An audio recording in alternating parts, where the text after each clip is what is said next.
Kumusta po kayo? Tama po yung sinabi ni Sister, pag Sunday po at nagmi-meet yung mga believers, resting place.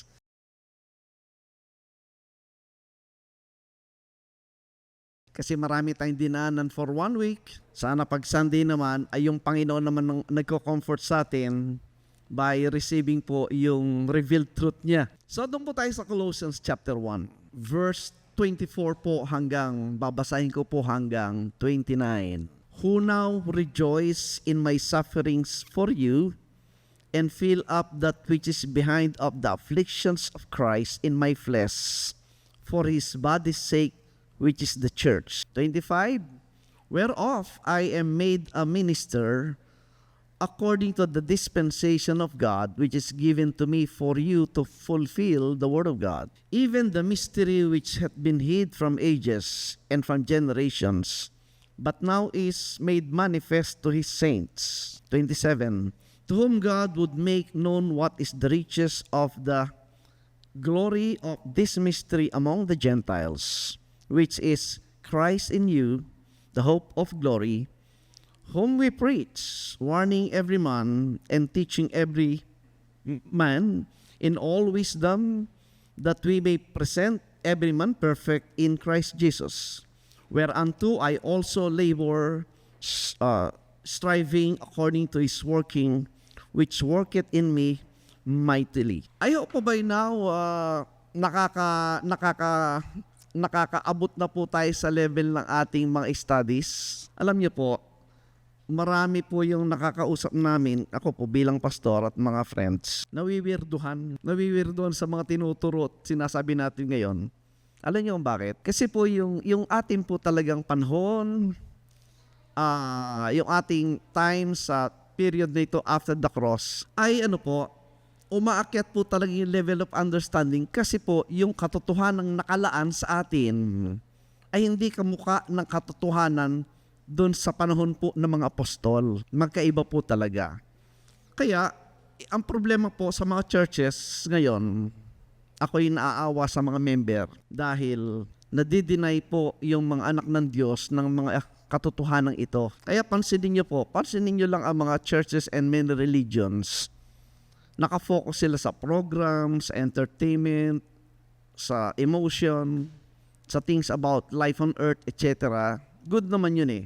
Pero that is not the most important thing at nais ng Diyos na makita natin.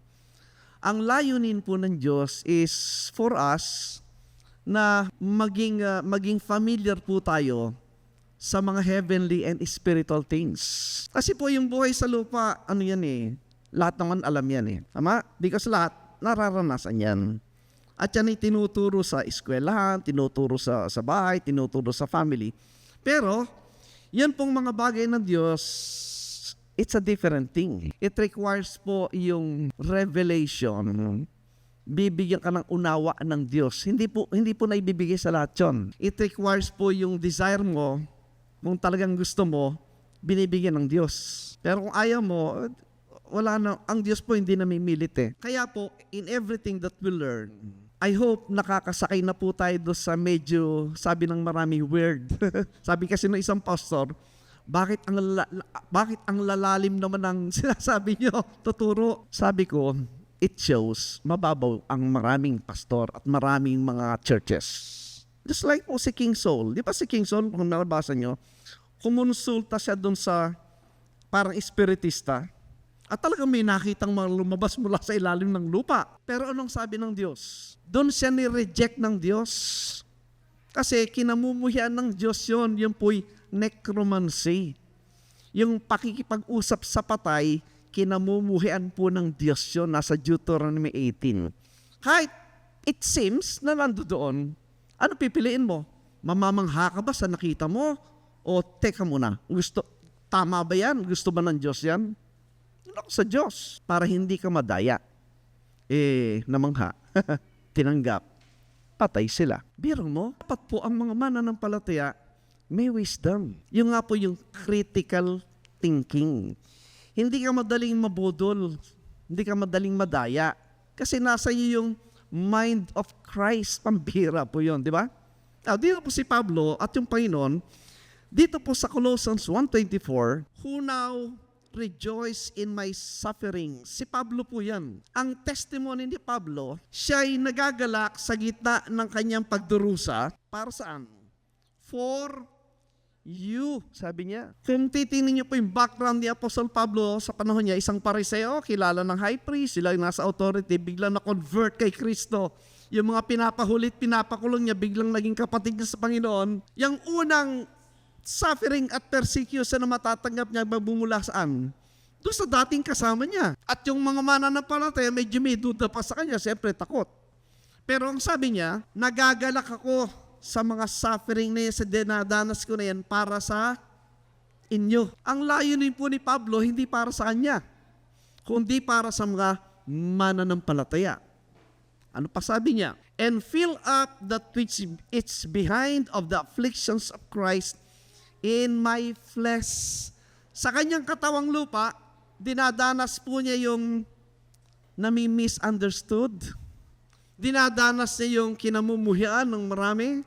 Dinadanas niya yung nile-label sa kung ano tinatawag sa kanya. Nararanasan niya yung layuan niyo yan, huwag niyong pakinggan yan. Kasi kakaiba yung nakitang katotohanan ni Pablo kesa sa umiiral na kaisipan ng mga tao sa panahon na yon. Pero ganun pa man ang sabi niya, pinagtitiisan niya yun. In fact, ini-enjoy niya yung suffering na yun. At sabi niya, for what? For His body's sake. Which is the what? The church. His body, the church. Kaninong body? Katawan ni Kristo, yung mananampalataya. Kaya nga po, ang lugar na ito nagiging banal. Sa panahon na nagtitipon yung mga mananampalataya, kasi kung ikaw ay mananampalataya, nasa iyo ang Diyos. Ikaw ang templo ng Diyos. Nagiging banal ang lugar nito kasi naririto yung mga pinananahanan ng Diyos at yung katawan ni Kristo. Yun po yung desire ni Pablo, hindi pang personal. Meron kasing great difference po between ano ba yung layunin mo, bakit ikaw ay naging pastor o naging leader o naging preacher. Very slim po yung difference nito, tinyo. 2 Corinthians 12:14. Behold, the third time I am ready to come to you. Number 1, ang sabi ni Pablo, and I will not be burdensome to you. Ang sabi ni Paul, ayaw niyang maging pabigat sa mga mananampalataya. Ayaw niyang maging burden siya ng mga believers. Bakit? May kanya-kanya na tayong burden sa buhay, tama? Idadagdag mo pa yung pastor. For I seek not yours. May apostrophe PS. Ano yung yours? But you, sabi niya. Ang hinahanap ko, hindi ko anong meron ka. Ang hinahanap ko, ikaw, ang sabi niya. So, ang interest ni Pablo sa mga mananampalataya, hindi ko ano yung meron sila o pag-ari nila. Hindi material things ang nasa isip ni Pablo. Bakit siya interesado sa tao? Ang marami po ngayon, interesado sa pagpaparami ng tao kasi interesado kung anong meron sila. Kaya, may mga pastor tayong nanonood siguro, nasasama sa pag-aaral, yung mga itinuturo ko pong katotohanan, masayang-masaya yung iba at nagpapasalamat. Matuto tayong dapat kumilatis ng tao. May mga tao ang value ay tanso. May mga taong ang value ay bakal lang. May mga taong value ay silver, pero may mga taong value sa'yo gold. These are the people, walang ibang motibo kundi nagkaroon kayo ng magandang ugnayan. Iba yung kanyang connection, walang ibang motibo. Pag nakakita ka ng taong ginto, huwag mo nang pawawalan yan. Huwag mo nang pawawalan. Kasi yun yung valuable person na makakasama mo. Si Pablo po, ang kanyang motibo sa kanyang gawain, hindi ko ano yung matatanggap niya sa kanila. Ako nga po, hindi man ako nag-i-impose ng may love gift o wala, okay lang basta God will provide Sabi nga, basta may nag-invite sa akin kahit saan, hindi pinag-uusapan yung finances, God will provide. Ang mahalaga, maipahayag po yung salita ng Diyos. Sa broadcast nga sabi ni Dr. J, merong ayaw magturo, kwentuhan lang. Sabi ko, sayang yan. Sayang yung time. Ang aking principle kasi, every time I speak, gustong ipahayag yung katotohanan ng Diyos. Kasi when you speak, when you preach the Word of God, tapos na yung trabaho ko, ang mangyayari nun, ikaw na nakinig at ang Diyos na yung nag-uusap kung ano yung gagawin mo sa nakita o narinig mong salita ng Diyos. Kayo na ng Diyos nag-uusap doon. At ang layunin ni Pablo, ibigay yung katotohanan ng Diyos. Now, tingnan niyo po. Kaya naman, ang sabi po doon sa next verse, alam niyo, ang Diyos po hindi mo pwedeng pagtaguan, hindi mo pwedeng plastikin. God knows the inward part of the human. Hindi mo pwedeng laruin yan. Ikaw ang talo dyan. Dahil po sa motibo ni Pablo, na ang nais niya yung mga tao po ang makinabang at hindi siya, ang sabi ron, we're off. Dahil dyan, ang sabi niya, I am made a minister. Dahil diyan, ako'y ginawang manggagawa ng Diyos. Ang Diyos po ang tumatawag sa manggagawa. Kaya lang maraming kunwari manggagawa lang, tinawag daw sa ng Diyos. Pag may nagsabi pong ganun, tanungin nyo, Pastor, tinawag ka ng Diyos, di ba? Opo. Anong narinig nyo nung tinawag ka? Tinawag ka eh. I-test nyo. Anong narinig mo, Pastor? Ito dapat yung narinig. 2 Thessalonians po, tinan nyo. Chapter 2, sabi ng 14. Whereunto He called you by our gospel. Tinawag ka ng Diyos sa pamagitan ng aming mabuting balita. Ano yung mabuting balita? The gospel of Christ. Sad to say, marami po hindi alam yung gospel of Christ. Alam niyo kung bakit? Dahil ang gospel of Christ ay mystery during the time po ng Old Covenant. Pero, yung gospel of Christ, yan po yung tinalagan na ng Diyos before time. Tinan niyo po, Titus 1:2. In hope of eternal life. Sabi niya, promise when? Promised before the world began. So, yung eternal life, ipinangako na po noon bago pa nagsimula yung panahon ng Old Covenant. Mas nauna yan. Kanino ipinangako? 2 Timothy 1:9 po, tinan niyo. Who hath saved us? Okay? Pansinin niyo pong maigi yan. Who hath saved us and called us? Are you saved? Did you hear po yung holy calling? What is the holy calling? The gospel of Christ. Calling. Kaya sabi, not according to our works. Maliwanag yan. Ang kaligtasan na sinasabi na nakasulat po doon sa gospel of Christ, hindi ayon sa gawa. Saan? But according to His own purpose. If you claim that you are saved by believing po yung message ng gospel of Christ, kaya ka naligtas, merong purpose ang Diyos kung bakit ka iniligtas. And it is what? It is by grace. Biyaya ng Diyos yung wala kang bahagi dyan. Kaloob lang ng Diyos yan. It's either tanggapin mo o hindi. And then ang sabi niya, tingnan niyo po, which was, past tense po, given us in Christ. Jesus, kailan? Before the world began. Kung paniniwalaan po natin ng Bible, napakahalagang aralin talaga dyan, lalo niyo pong mamahalin ng Diyos sapagkat bago pa nagsimula ang lahat, nakikita ka na ng Diyos. Ito po yung before. Nakita na ng Diyos yung mga in Christ. At sa kanila po, itinalaga yung eternal life. Ano ibig sabihin? Ang ibig sabihin po, dito po sa world na ito, may pangako na eternal life before the world. Kaya lang po, itong promise na ito yung the promise, ay nanatiling mystery. Yung panahon na ito po yung panahon ng law o ng Old Covenant. Yan po yan. Pamula ng Genesis. Ang ibig sabihin, may programa po ang Diyos sa atin bago pa nagpanimula itong kasaysayan ng mundo before the world began at nandun po yung promise ng eternal life. Ang problema, sa panahon ng Genesis, mystery yan. Walang nakaunawa. Ano sabi ni Pablo, Roma 16:25 po, tinan niyo. Pag nakuha po niyo ito, ma-appreciate niyo po yung kalagayan niyo ngayon kay Kristo. We are so blessed because yung Diyos wala pa tayo sa hinagap, nakita niya na tayo. At tayo itinalaga na sa kaligtasan na tinutukoy. Tingnan niyo po. Now to him that is of power to establish you according to my gospel and the preaching of Jesus Christ, according to the revelation of the mystery, which was kept secret since the world began. Since the world began, yung sinabi kaninang eternal life na ibinigay kay Kristo before the world began, mystery. Ano ibig sabihin?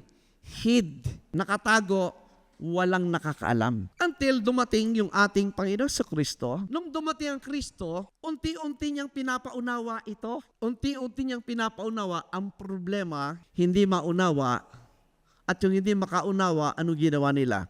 John 6:60 na nyo. Mula sa panahon na yon, maraming mga disciples ang hindi na sumama sa Kanya. Di ba ganyan din? Yung hindi makaunawa, ay, hindi na ako pupunta niyan. Ay, huwag niyo kausapin yung pastor niya kasi iba yung turo niya. Ganun din, Panginoon. Hindi nila maunawa, kaya humiwalay kay Kristo. Kaya anong sabi niya, next verse? Yung 12 yung natira, imagine, aalis din ba kayo? Merong wise na sagot. Next verse, anong sagot ni Peter? Lord, saan kami pupunta? Nasa iyo yung salita ng buhay. Namimili ka talaga dyan eh. Mamimili ka, ano po nyo, sa aking experience, maraming dating friends pero naghiwalay din dahil saan? Dahil po sa doctrine. Ang tanong ko, kung maghihiwalay kami, nasaan yung katotohanan? Nasaan yung salita ng Diyos? Titiyakin ko yung salita ng Diyos, hawak ko. Kung maghiwalay man kami. Yun po ang tanging konsiderasyon na isang mananampalataya, nasaan ang katotohanan. Dahil nga sa layunin niya na hindi naman material, hindi pang sarili yung layunin ni Pablo, ginawa siyang manggagawa ministeryo ng Diyos at ibinigay sa kanyang alin? Yung gospel na naging sikreto. Mula pa sa panahon nito, secret na yan until dumating yung time ng pagpapaunawa, ibinigay sa kanya ng Panginoon Jesucristo upang ituro at ipahayag sa mga mananampalataya. Balikan natin, Colossians 1:25. Whereof I am made a minister according to the dispensation. Pag sinabi pong dispensation, yung ikaw ay, di ba sa mga hospital merong dispensary ward? Ano ginagawa do sa dispensary ward o room? Di ba doon nag-i-injection, doon nag-minister ng gamot, dinidispense yung medicine. Dito, nung sinabi ni Pablo na yung kanyang paging manggagawa ng Diyos ay ayon sa dispensation ng Diyos. Yung Diyos mismo po yung nagkakaloob sa kanya, nagtitiwala sa kanya ng karunungan na taglay po dun sa hiwaga. Kaya ang sabi niya, which is given to me, natapos ba kay Pablo? Para kanino? For you.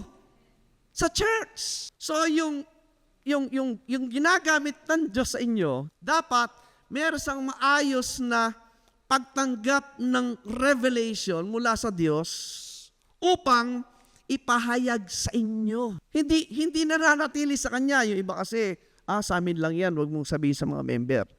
Bakit?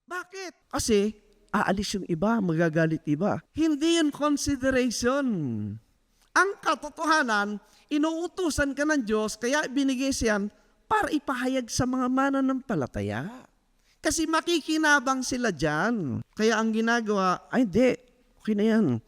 Dapat lang sila, masaya, tawa ng tawa, kanta-kanta na, kung sa mga sayaw.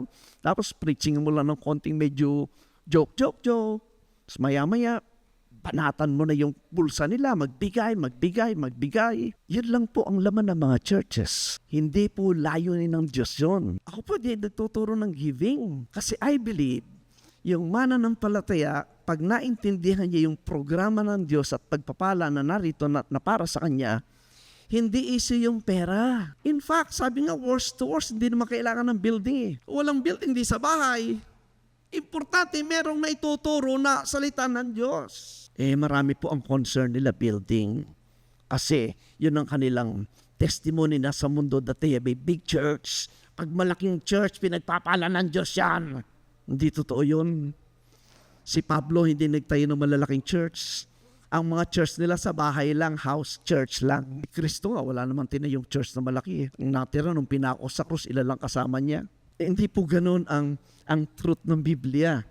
Ang truth ng Biblia, ang mahalaga yung mga tao. Gaano sila katotoo, gaano sila lumalago sa kaalaman ng mga bagay ng Diyos. Kasi doon po tayo nakatalaga Kaya nga sabi ko kay Pastor Boyet kagabi, alam mo, Sister Santi, hindi naman tayo naghiwalay. Kasama natin. Nandun din tayo sa spirit, di ba? Tini Romans 8:9. Yung mga mahal sa buhay natin na nagdi-depart from the flesh, kasama pa rin natin. Bakit? But ye are not in the flesh anymore, but in the spirit. Pareho tayong nasa spirit nung namayapa na at yung buhay. If so be, kung tatanungin mo yung sarili mo, the Spirit of God dwell in you. Pag ang Espiritu ng Diyos nadudwell sa iyo, wala ka na sa laman. Nandun ka na sa spiritual realms o spiritual world. Kaya ang mga katotohanan sinasabi ni Pablo na galing po dito sa before the world began, ang layunin nito ay maging heavenly minded po yung mga mananampalataya. Kasi ang mga mananampalataya po sa New Covenant, tayo ay mga spiritual people, not fleshly people. Tayo ay mga mystery people. Mystery in the sense na pag sinabi mo yung katotohanan ng sinasabi ditong pinatawad ka na sa lahat ng kasalanan. Ang Diyos hindi na nagbibilang ng kasalanan. Di ba ganun ang reaction ng mga tao? Wala ka na sa laman. Samantala nakasulat lahat sa Biblia yon. Hindi maunawa kasi ang isipan po nandun pa sa Old Covenant nasa law. Kaya yung mga mananampalataya, tayo po ay mystery people kasi hindi ka nila maintindihan. Merong pumunta saksi sa bahay Pinapasok ko. Sabi niya, kailangan po maanib tayo sa kaharian. Paano bang naanib sa kaharian? Maging mabuting tao tayo. Ang sabi ng Kristo, you must be born again. Isinilang na ba kayong muli? Except a man be born again, he cannot enter the kingdom of God. Isinilang na po ba kayo muli? Hindi na nakasagot. Kala ko bang, kayo po ba nasa kingdom na? Wala pa, nagsisikap kami. Sayang po kayong mali, sayang yung ginagawa ninyo. Ako po nasa kingdom na kasi isinilang na akong muli. Kayo po wala pa pala, makinig kayo sa akin, umalis na. Yung mga yan po, pag alam niya may alam ka sa Biblia, lalayasan ka. Pag wala ka alam, naku talagang aaraw-arawin ka halos ng mga yan kasi kaya ka nilang budulin. Kaya dapat pag di pumasok, huwag mo hayaan magturo sila, ikaw magturo. Kaya kailangang alamin yan. Tama po ba? So, ang sabi ni Pablo po, pansinin niyo ulit 25, which is given to me for you. For what? To fulfill the word of God. Yung pong ipinagkaloob ng katotohanan kay Pablo, yun po yung completion, kabuuan ng salita ng Diyos. At taglay po sa mga turo ni Pablo yan. Tingnan niyo po yung susunod na talata. Ano yun? Even the mystery which had been hid from ages. Pambira po. Yung hiwaga na yan na itago for long time. And from generations. Hindi ba blessing po yan? Pag naunawa natin yung mga turo ni Pablo, yung hindi naunawa ng mga tao since it could be around 4,000 BC. According to yung calculation ng date nila, this is the time yung creation ng mga unang tao sa Mesopotamia. Have you heard yung Mesopotamia? I-google nyo. Nakita mo, i-google mo, Cradle of Civilization. Lalabas po, Mesopotamia. Ano yung Mesopotamia? Nandun po yung part ng Egypt, ng Jordan, ng Assyria, ng Turkey, yung Middle East. Sa study po nila, yung mga archaeological findings, doon po nagsimula ang mga tao. Eksakto po sa Bible kasi nandun po yung Garden of Eden, kasi nandun yung river Euphrates, yung 4 rivers, nandun sa lugar na yan. So nandun doon talaga yung pinagmulan ng tao. Eksaktong sinabi ng Biblia, doon unang nilalang ang mga tao. At yung archaeological findings ng mga scientists kino-confirm. Ganyan po katindi yung katotohanan ng Biblia natin. Kasi kahit na yung mga university sa Europe at sa US po, tanggap yan kasi yung kanilang nakitang mga evidence na nahukay. Kaya yung Bible po, historically at saka scientifically, totoo ito. In fact, mga sa Harvard at mga universities, mayroon silang special subject dyan for the mastery ng mga findings na nakikita sa Mesopotamia. And they realize, yun ang sinasabi ng Bible. Some of them are unbeliever before finding those things. Pero nung nakita yun, eksakto yung sinasabi sa Genesis na lugar at mga tao at mga artifacts, nakita nila. Kaya itong pinag-aaralan po, hindi ito baliwala, hindi ito kwento lang, hindi. In fact, ito po history. Kaya yung mga estudyante, yung mga professional, dapat alam mo yan. Alam mo yan kasi magagamit mo yan. Now, so in that sense po, ang sabi ng Colossians 1:26, even the mystery which hath been hid from ages and from generations, but now, ang sabi ni Pablo sa panahon niya, but now is made manifest to His saints. Kung ikaw ay ligtas, kung ikaw ay na kay Kristo, ikaw ay saint. Ikaw ay yung saint, hindi yung mga rebulto nakikita nyo. Hindi mo alam kung saan nagpunta yun. Yung santo, yung mga nananampalataya ni Kristo. We are called saints in the Bible. Ang sabi niya, kung ikaw ay kay Kristo, dapat alam mo ito. Ito dapat ang alam mo, kasi ito yung para sa'yo. And then ang sabi niya, to whom God, sabi niya, to whom God would make known. To whom? Sino yung whom? Yung mga mananampalataya. Sa inyo, ang sabi niya, sa inyo ay pinapaunawa, pinaalam. Alin? What is the riches of the glory of this mystery among the Gentiles? Gentiles ba tayo? Anong mystery? Which is, nasa si Kristo, nasa malayo, hinihintay pa, darating pa, o nasa iyo na? Ang sabi ng Bible, nasa iyo na. Yung mga naghihintay sa pagdating ng Kristo in a physical sense, yun yung mga taong ang isipan nandito sa Old Covenant. Tanong mo, nasa iyo na ba yung, dumating na ba yung Kristo? Ay, hindi pa, di hinihintay pa namin. O di wala pa si Kristo sa iyo. Wala pa si Kristo. Hinihintay mo pa eh. Ang ganong pag-isip po, mga tao po dito yon. Hinihintay nila pagbabalik ng Kristo. Eh, ang sabi ng Biblia, nasa iyo na eh. Di ba malaking difference? Yung mga mananampalataya po dito sa Biblia, yung mga tinuruan ni Pablo, maliwanag sa kanila yon. Yung Kristo, nasa kanila na. Di ba? It brings a lot of changes pag naintindihan mo yan. Bakit? Yung kasing kaisipan ng Kristo'y parating pa lang, ito po yung epekto. Dito po sa panahon na ito, ang isipin nila dito, yung 666, yung tribulation period, yung end of the world, yung planeta. Ang isip dito, punong-puno ng isip ng Satanas, ng lake of fire, dinagdagan pa ng hell. Dito lang po yung nababasa sa panahon bago nawasak po yung Jerusalem noong 70 AD. Ang Bible po natin, ang New Testament, naisulat na po from 50 hanggang sa period na ito, buo na po yung New Testament. Kaya, sa panahon po na yan, ganyan ang isipan nila. Ngunit, nung matapos na po yung destruction ng Jerusalem, tapos na rin po lahat yan. Ang problema ng maraming mananampalataya, itong kaisipan na ito, dinadala pa dito sa 2025. Dinadala nila dito yan. Yung ganyang klase ng pag-iisip. Ang ibig sabihin, hindi nila nakita po yung tunay na kalagayan at biyaya ng mga mananampalataya. Hindi naman tayo kasama dyan eh. Sa Old Covenant. Kasama tayo saan?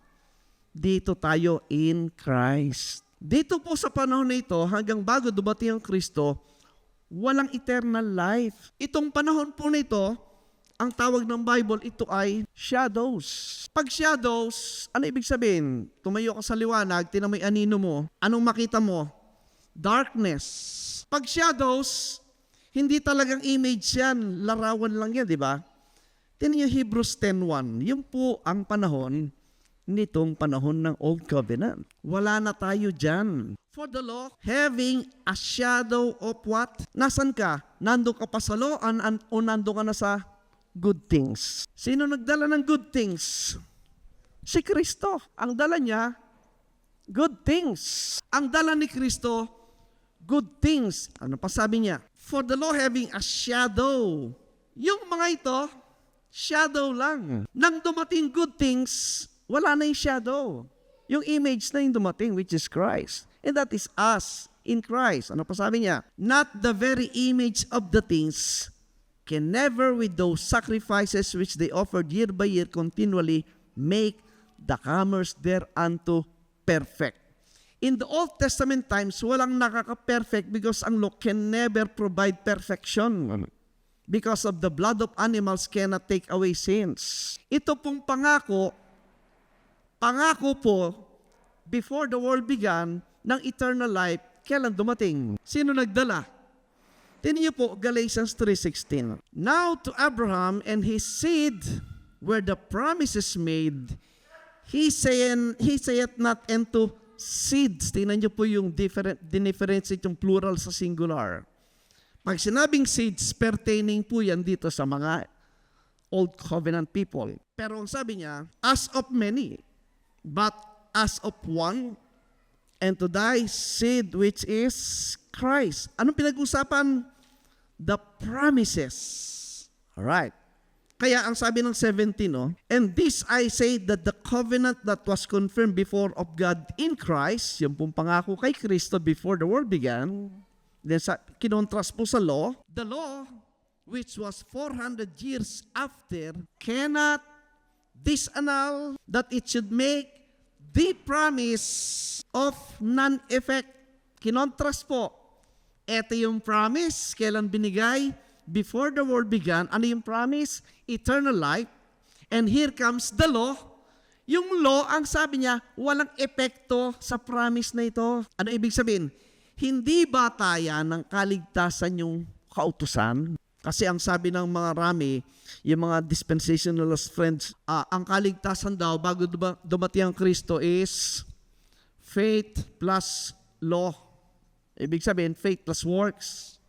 Para ka rumaligtas, sumunod ka sa kautusan kasi nasa ilalim ng kautusan. Yung mga relihiyon din po, nakapako din po sa kautusan. Pero ang sabi ni Pablo, walang epekto yan dito. Bakit? Wala bang naliligtas dito? Meron bang naligtas dito? Ano bang kaligtasan? Di ba sabi ng Bible? For the wages of sin is death. Tignan niyo Romans 6:23. For the wages of sin is death, but the gift of God is eternal life through whom? Yes. Yan bang law makakapagbigay ng kaligtasan ng buhay? Ano sabi ni Pablo? Romans 7:9. For I was alive without the law. Nung wala yung law, sabi niya, but when the commandment came, nang dumating yung kautusan, sin revived and I died. Sinabing patay po, in a simplest explanation. Sino bang nagtataglay ng buhay na walang hanggan? Di ba yung Diyos? Pag ikaw ay umalis, lumayo sa Diyos, meron ka bang buhay na walang hanggan? Wala. Ang meron lang buhay na walang hanggan, yung nasa Diyos, kay Kristo. So, any believer in Christ, meron siyang eternal life, everlasting life. Pero kung wala ka kay Kristo, may buhay ka ba? Wala. So, practically, ikaw ay patay ka. You are dead. Yun ang appreciation po ng Bible sa mga patay. Anyone na walang connection sa Diyos, patay sila. Ano ang manifestation ng mga tao wala sa Diyos? Tingnan niyo po, Ephesians 4:18. Having the understanding what? Walang pangunawa. Bakit? Being alienated from the life of God. Pag sinabing alienated, ano ibig sabihin? Alien. Pag sinabing alien, ano ibig sabihin? Hindi tagalupa, UFO. Di ba? Aliens. Pag alienated from the life of God, ano yung life of God? Temporal or eternal life? Physical or spiritual? God is a spirit, therefore, ang sinasabing life is a spiritual life because ang spiritual life is eternal. Ang physical life, temporal. Kung siya ay hiwalay sa buhay ng Diyos, may buhay ba siya? Patay siya. At ang kanyang description, understanding niya, darkened at ignorant siya at blind sa mga bagay ng Diyos. Kung kaya, ang mananampalataya, hindi dapat darken ng understanding, hindi dapat ignorante, at hindi rin dapat bulag. Bakit? Kasi pag ikaw ay sinasabing nanampalataya, tinanggap mo yung salita ng buhay. Tingnan niyo, John 6:63. It is the Spirit that quickeneth the flesh, profiteth nothing. So anong binubuhay? Yung bang laman? Yung bang flesh? O yung espiritu? Spirit that quickeneth, the spiritual part of man. Tingnan nyo, the words that I speak unto you, they are what? Spirit and life. Ano ang problema ng mga taong patay na hiwalay sa Diyos? Yung unawa, madilim, ignorante, bulag. So ano ang magbibigay ng buhay sa kanila? Yung buhay ng Diyos. Nasaan ang buhay ng Diyos? Ayun, sa kanyang salita. The words that I speak unto you, they are what? Is spirit and they are life. So pag narinig mo yan, at totoo nga, tinanggap mo yung salita ng buhay, saan napunta yung salita ng buhay? Sa mind. So nagliwanag yung mind mo. Kaya meron kang change of mind. Ang binabago ng Diyos, paulit-ulit yung isip natin. Hindi yung laman. It only follows. Kung nababago ang isip ng tao, nababago yung galaw ng laman. Hindi tayo perfect. Hindi tayo perfect. Nagkakamali tayo. Pero, one thing is for sure, yung taong tunay na nakatanggap ng salita ng buhay, hindi na siya yung dating tao before na makilala yung Kristo. Tama ba? You're not the same person anymore. Kung dati-rati talagang ikaw ay perwisyo ng barangay, nakatunggalang ng isang tansa, nagwawala na, ay hindi na ganon. Hindi mo na makikitang suray-suray sa daan yan. Tama, kung dating magnanakaw yan, hindi na yan magnanakaw. He's not the same person anymore na makilala yung Kristo. Tama po ba? Alam nyo, ito yung difference ng, yun, unawa po sa gospel of Christ na patay na yung ating laman, wala nang pinag-uusapang kasalanan, hindi na nagka-count ang Diyos ng kasalanan sa mananampalataya. That is not for your own benefit. That is for the benefit of the people na nasa paligid mo. At yun ang paraan upang maipresent ka ng without blame and holy sa harapan ng Diyos kasi detached ka na sa laman. Kaya ang nasa isip mo, nabubuhay ka ngayon, you are taming, parang di ba may alaga tayong aso? Di ba yung aso tinuturuan natin? Nilalagyan natin ng collar para makontrol. Yung katawan natin parang aso yan. Wild yan. Kasi isip natin dati wild. Pero nung nagbago yung amo niya, yung isipan nagbago, medyo nababawasan yung pagiging wild ng aso. May tali. Nakokontrol nung human. Why? Kasi ang una mong kinukonsider, you are the temple of God. Tama po ba? Tanggap natin yon. Ang Diyos na nanahan sa atin. Dati-rati, sa Old Covenant, ang temple of God dito, nasa particular na lugar lang, dun sa temple. Doon na nanahan ang Diyos sa kanila. Pero ngayon nag-iba. Yung temple of God, hindi na confined sa isang lugar. Kumalat na sa buong kalupaan. Kasi taglay yun ng mga mananampalataya. Correct? So kung nasaan yung temple of God, anong makikita nila at maririnig? Yung bagay ng Diyos lumalabas sa iyo. Yung Diyos makikita sa iyo. Unti-unti po nating unawain yan. Kung tayo po ang pinapanahanan ng Diyos, magiging sensitive tayo na yung tao sa paligid natin, dapat nakikita nila yung Diyos sa atin. By how? Yung ating relationship, yung ating action, at yung mensaheng lumalabas sa ating bibig. Natural po yun. Hindi persahan yan. Hindi tinatakot yan. Natural na lalabas yan sa isang mananampalataya na nasa kanya ang Diyos. Therefore, natural lalabas sa kanya yung mga bagay ng Diyos. Kung maintindihan po ng mundo yan, wala nang gera ng mga mananampalataya. Hindi eh.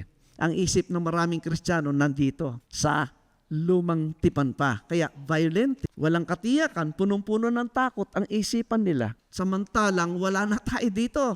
Nandito tayo sa good things. Nandun tayo sa heavenly things. Wala na tayo sa earthly things. So, balik tayo, Colossians 1. So, number 1, because of 24, yung Pablo, ang layunin niya hindi pang personal, hindi material, siya ang ginawang minister at ibinigay sa kanya yung unawa ng mystery. Hindi lahat po nakakatanggap ng mystery.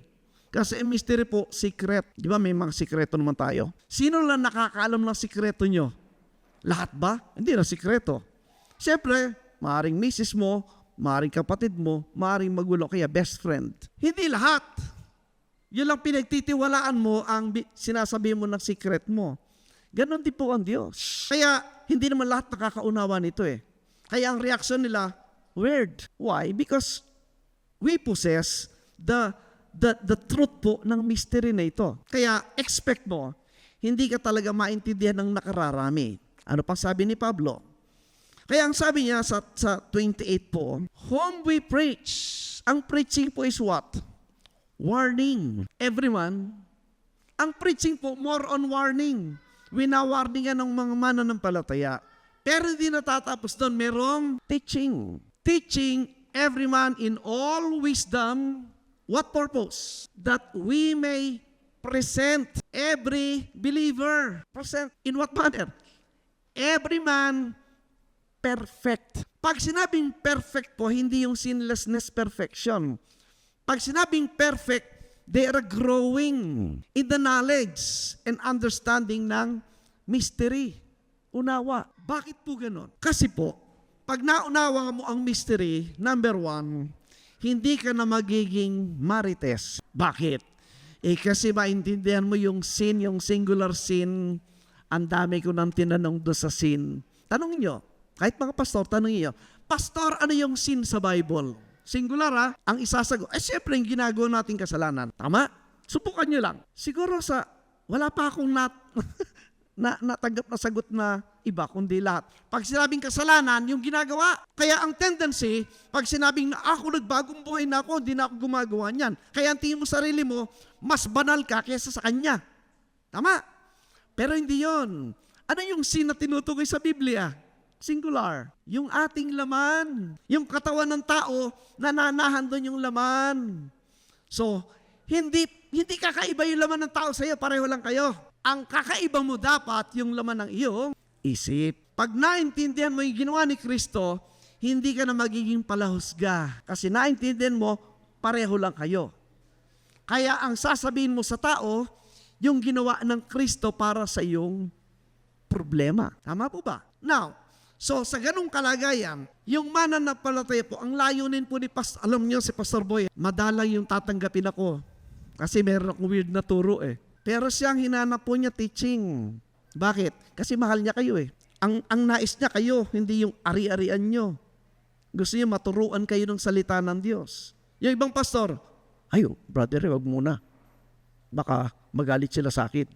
Bakit natatakot ka? Sino bang mas mahalaga, yung naglagay sa iyo dyan o yung mga taong nagagalit sa iyo? Kaya ka nilagay ng Diyos dyan, alam mo ang dahilan? Tinig Ephesians 4:11. Bakit natatakot kayo magturo ng doktrina? Ano sabi ng 11? Ang Diyos ang nagbigay, kung ay pastor at teacher, ang Diyos ang nagbigay niyan, para saan? Next verse. For the what? Perfecting ng mga mananampalataya. Ang purpose, lumago sa kaalaman. Maging bihasa kayo sa laman ng Biblia.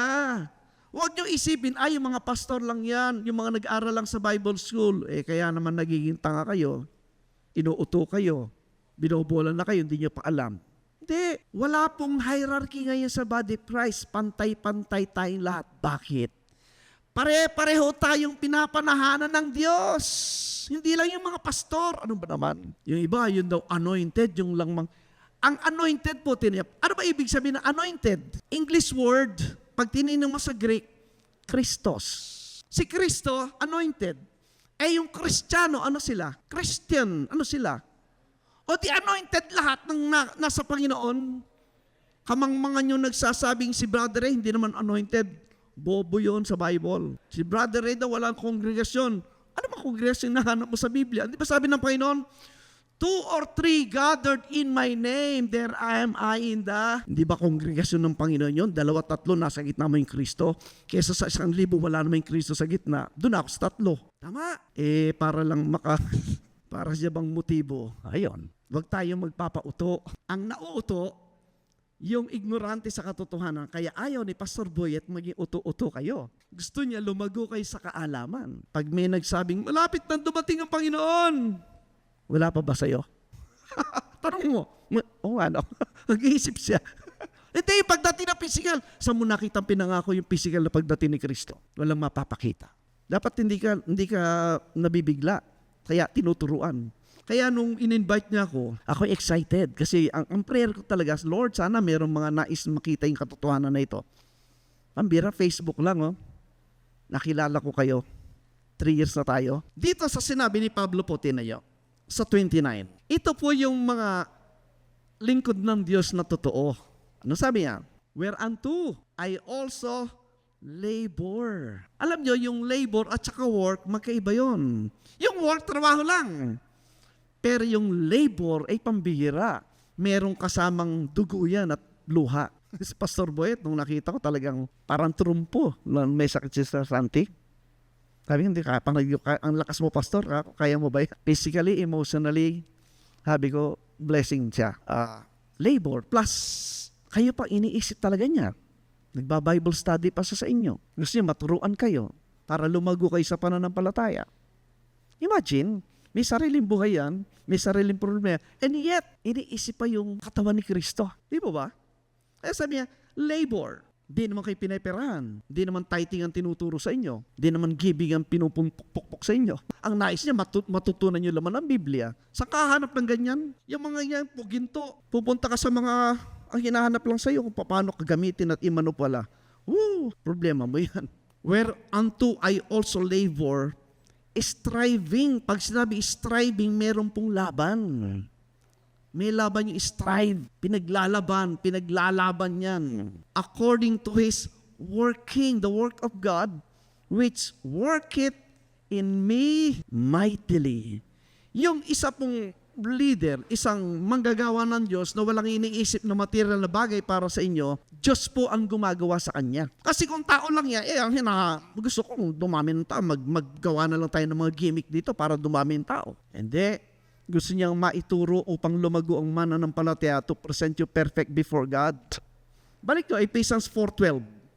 Ano yung layunin niya? For the perfecting of the saints. Para lumago sa kaalaman ng mga mananampalataya. In short, para alam niyo ang laman ng Biblia. Basahin, aralin, magtanong. Ako gusto kong nagtatanong Kasi pag nagtatanong, ibig sabihin, nag-iisip. Kahapon may Bible study kami doon, yung mga OJT doon kay Doc J. Nung natapos yung Bible study, may question kayo? Wala po. Naku po, nakakatakot yan. Parang nag-excel lang tayo ng panahon. Kasi pag walang nagtatanong, parang walang naintindihan, hindi nakinig, hindi nag-isip. Pero pag nagtanong, ibig sabihin, pasalamat sa Diyos, nung kahulihilan, mayroon 3 nagtanong. Sabi ko, masaya. Sabihin, nag-iisip na. Alright. For the perfecting of the saints, for the work of the ministry. Lahat po tayo, ang purpose kung bakit naligtas ka, ito, for the work of the ministry. Ministry nino yan? Hindi sa atin yan, sa Panginoon. Ano lang ba yung ministry? Hindi naman po mahirap makita yun dalawa lang Tingnan nyo, babalik tayo. 1 Timothy 2, 3, and 4. Dalawa lang. And it will not cost you something. Ito po yung mas mahalaga kaysa sa kung ano-anong sinasabing ministry. Una, this is good and acceptable in the sight of God, our Savior. Ano ba yung maganda sa paningin ng Diyos na dapat mong gawin? Number 1, ang gusto ng Diyos, who will have all men to be saved. Kaya nagtatanong ka, ano ba yung kalooban ng Diyos sa buhay ko? Panginoon, magbigay ka ng sign. Sana siya na. Ano bang kalooban na hinahanap mo? Di ba naghahanap ng sign? Who will have all men to be saved. Ang kalooban ng Diyos, number 1, maligtas ka. Tama? Tanong yung sarili mo, ligtas na ba ako? Pag hindi pa, huwag kang lalabas ng building na ito na hindi mo tiyak kung ligtas ka. At marami namang pwedeng pagtanungan dito. Number 1. Number 2, pag natiyak mo nang ligtas ka, tuwan-tuwa ang Diyos doon. Maging instrumento ka naman sa kaligtasan ng iba. Diyan po pumapasok yung mag-witness, mag-Bible study. Pag nahihiya ka pa, tatawagin sa pastor kung sino dito, mag-invite ka ng tao sa bahay, mag-Bible study. Kapitbahay, kamag-anak, yayain nyo, makinig kayo, minsan lang. Kasi po, once na naipahayag po yung mabuting balita, hindi naman ikaw po yung gagawa ng result. Yung Diyos na ang bahala sa tao, silang dalawa na yung nag-uusap. Ang ating tungkulin lang, ipahayag yan. O after that, pangalawa, after na maligtas, anong kasunod na kalooban ng Diyos sa'yo? And to come unto the knowledge of the truth. Patuloy na maturuan upang malaman mo, masanay ka sa salita ng katotohanan. Dapat alam mo yung laman ng Biblia kasi parang baril yan eh. Ito yung armas natin, di ba? Sword. Kung may baril ka nga, hindi mo nung alam ikasa, hindi mo nung iputok, di walang silbi. Yung Bible po, armas yan na pwedeng gamitin at ito yung rule para ikaw ay gamitin ng Diyos. Kaya dapat alam mo yan. Sa buong buhay natin, dalawa lang. Save other people and study the Bible. Magpapasa-pasa po yan sa mga anak natin. Sabi nga, yung mga bata, ibibigay natin lahat makatapos ang pag-aaral, sa earthly profession nila, maging magagaling sila, matalino, kumusta yung spiritual knowledge nila? Natapos nga, naging doktor, naging engineer, naging lawyer. Ang problema, pag uwi sa bahay, na-convert na pala ng Muslim, dinidebate ka na ngayon. Na-convert na pala ng atheism, napunta na sa mga relihiyon. Wag, sayang yung binuhos mong perang pinag-aral sa kanila. Dapat, kasabay nung kanyang development ng secular things, kasabay spiritual, dapat alam niya yung laman nito. Diba? Ang mga teacher, saan sila kumukuha ng tinuturo? Yung mga teacher natin sa school, anong basis ng kanilang teaching? Di ba meron silang aklat? Tama, may libro sila. Yung mga abogado, saan kumukuha ng kanilang karunungan? Sa aklat din. Yung mga huwes, saan kumukuha ng kaalaman? Sa aklat.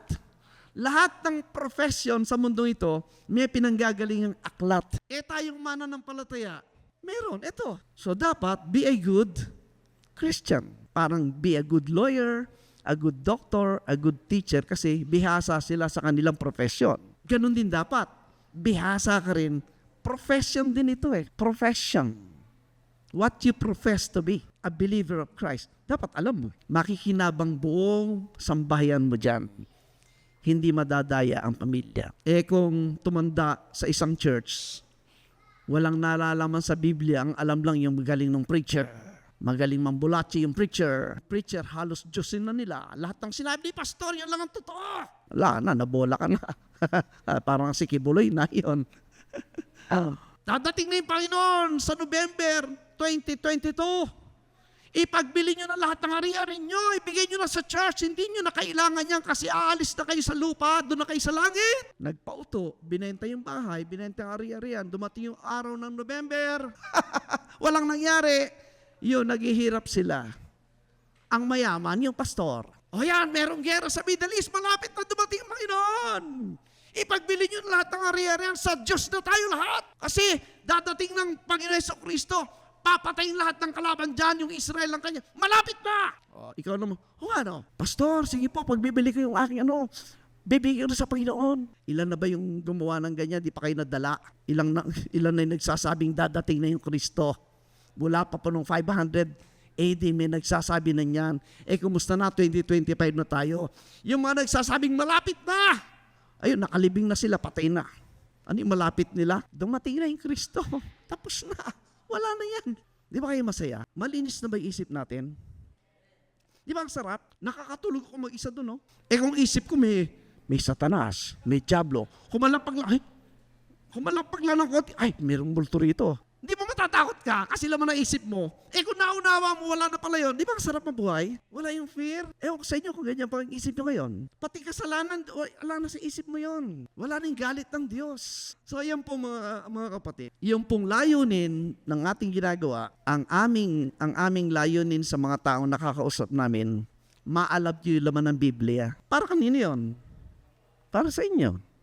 At sa inyong pamilya. Sa amin, yun ang alam namin nais ng Diyos na mangyari sa mananampalataya. Kasi lalo niyong makikilala ang Diyos. Kaya sinabi ko, I love you kasi 3 years na tayo You can say, I love God kung kilala niyo siya. Di ba? Relations. Sabi, ang kaligtasan ay hindi relihiyon, kundi relasyon. Relasyon. Inulit ko. Pag may relasyon kayong maganda, di ba nag-uusap kayo? Kung di kayo nag-uusap, meron ba kayong relasyon? Di ba, magkaaway kayo. Paano kayo nag-uusap ng Diyos? Ikaw, panalangin. O yung Diyos, paano magsasalita sa'yo? Panaginip. Sabi ng Diyos kagabi, nanaginip ako. Ito sabi ng Panginoon, kinusap ako. Di ba maraming ganon? Sabi ng Diyos, di naman ganyan Ganito sinabi. Sinong totoo sa yung dalawa? Di mo alam. Ito yun. Yung sinasabi ng Diyos, nandito. Na habang binabasa at pinag-aaralan, kinakausap ka ng Diyos. Ako po, binabasa ko na po ito ng 30 plus years. At sa buong buhay ko, habang binabasa ko to, kasama po yung experience ko sa buhay, yung mga nararanasan ko, yung mga nakikita ko sa buhay, yung natututunan ko, kasabay po yung experience ng physical sa unawa. Na habang tumatagal, 30 plus years na ako sa ministry, nung nag-umpisa ako sa Panginoon, talagang walang-wala. Pero binuhay ka ng Diyos. Walang kayamanan pero binuhay ka ng Diyos. Mga anak, pamilya. Kaya hindi mo maisip, paano kung dumating sa panahon, 65 na ako buhay pa. At wala pong na-hospital sa amin kahit isa for that 30 years. Sa mga anak ko sa amin, wala. Di ba saya po? Masarap po yung mananampalataya na lumalago yung kaalaman sa salita ng Biblia. Kahit po sa kalusugan, sasama yan. Kasi pag ang isip mo ay patuloy na natututo, nag-aaral, active po yung brain. Pag stagnant yan, yan na yung Alzheimer's. Di ba? Stress. Kasi naisip mo palagi yung ginawa ng kapitbahay sa'yo 10 years ago, nakatanim pa sa isip mo. Paglabas mo ng bahay, nakita mo, pambira. Sira yung buhay ko. Nakita ko na naman yan. Maghapon kang buwisit dahil inaano ka ba niya? Nakita mo lang siya. Yung ba ganon? Marami tayong bad memories. Dapat matanggal yon. Ano ipapalit? Ito. Mapapalitan nyo ng pag-ibig kasi makita mo ang biyaya ng Diyos sa'yo. O di, masaya. Healthy. Hindi ka tatanda agad. Hindi ka mag-aamoy lupa. Mag-aamoy langit. Mas maganda yon, di ba? Yun po yung buhay natin dapat masaya. Kasi nandun po tayo sa piling at biyaya ng Diyos. Okay. So mga friends, ito po ang programa para sa atin. Nang dumating ang Kristo, dala niya good things. Pero again, ang problema po ng maraming pastor ngayon at mananampalataya, Hebrews 8:13, tinan niya. Sa panahon po ng isinusulat yan, yan ang nangyayari. In that he said, a new covenant yet made the first old that which decayeth and waxeth old is ready to vanish away. Ito po yung old covenant. Okay. Dumating yung new covenant sa cross. Dala ni Kristo. Itong new covenant na nanatili po yan hanggang dito. So yung mga mananampalataya dito sa Acts period, yung mga apostol, lito. Si Peter sa Acts 10, ang isip niya, yung paring law. Kaya ayaw niya kausapin si Cornelius Nakita ng Diyos yung mga unclean animals. Hindi ko niya marurumi yan. Ano sabi ng Diyos? Yung unclean animals, larawan natin ng mga Gentiles. Anong sabi ng Diyos? Kung anong nilinis ko, huwag mo sabihin marumi. Pertaining to us Gentiles, kamukha ni Cornelius. Okay, nausap na niya. Nagpayag sa mga Gentiles, tinanggap na yung banal na Espiritu. Acts 10 na hindi pa niya alam. Ganon din po yung mga mananampalataya sa Jerusalem. Acts 21, ang isip nila, ito pa rin. Samantalang, dito sa cross, wala na yon. Ang pinag-uusapan na dito ay new man. Ano yung composition ng bagong creation po kay Kristo? Ito yung Ephesians 2:15. Having abolished in His flesh the enmity, even the law of commandments. Sa cross po yan Anong ginawa? Contained in ordinances for to make in Himself of twain. Ano yung twain? Yung dalawa. Anong dalawang tinutukoy niya? Yung Hudyo at yung Gentile. One new man. Yung dalawa, ginawa niyang one new man, so making peace. May away pa ba ang Jew and Gentile sa cross? Wala na. Kasi wala na yung old covenant na naghihiwalay sa kanilang dalawa. Next verse, 16. Kailan nangyari yon? And that He might reconcile both. Ano yung both? Yung dalawa. Jew and Gentile. Unto God in how many body? One body. By the what? By the cross. Having slain the enemy thereby. So therefore, dito pa lang sa cross, wala nang distinction ng Jew and Gentile. Sa cross, ang Jew and Gentile na mananampalataya, isang tao lang. Wala nang distinction. Sa panahon po natin, wala nang Jew and Gentile. Dalawa lang. Either believer siya or unbeliever. Wala nang race of men. Tingnan niyo Galatians 3 verse 28. There is neither Jew nor Greek, there is neither bond nor free, there is neither male nor female, for ye are all one in Christ Jesus. Pansinin niyo, hindi po physical yan. That is a spiritual body. Walang gender, walang status in life, walang race of men. They are one in the spiritual sense. Next verse, 29. And if ye be Christ, then are ye what? Ikaw yung Abraham's seed and heirs according to the what?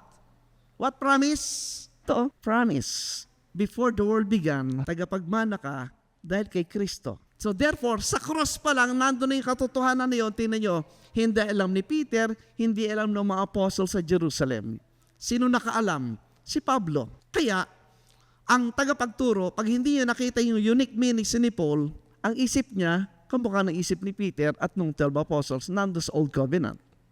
Kaya yun ang laman ng kanya. Tapos na yon. Nandito tayo sa good things na dala ni Kristo na ipinagtiwala kay Paul. Kaya aaralin mo kasi mahirap maintindihan. Mahirap maintindihan. Kung hindi mo aaralin at wala sa iyong binigyan na unawa ng ating Panginoon.